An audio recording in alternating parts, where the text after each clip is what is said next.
multi-administration drawdown, not a 19-month retro. It is clear, it is obvious to all of us that the war in Afghanistan did not end on the terms that we wanted, with the Taliban now in power in Kabul.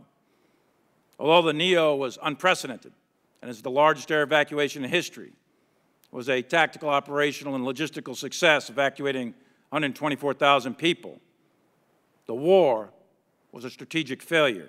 I think the Doha Agreement and the signing of the Doha Agreement had a really pernicious effect on the government of Afghanistan and on its military. Psychological more than anything else, but we set a date certain for when we were going to leave and when they could expect all assistance to end. So for the first time, there was something out there in front of them. It's been my position and my judgment that if we went below an advisory level of 2,500, I believed that the government of Afghanistan would likely collapse and that the military would follow. And one might go before the other, but I believe that was going to be the inevitable result of drawing down to zero, and I've expressed that opinion in writing for quite a while. Now, so taking a look at that, that was sort of my best judgment on that.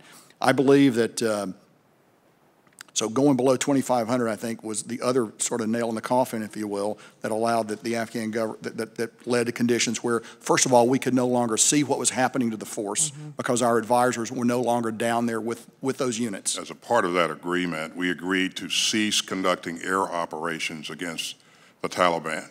So the Taliban got stronger. They increased their offensive operations against the Afghan security forces. And the Afghans were losing a lot of people on a weekly basis.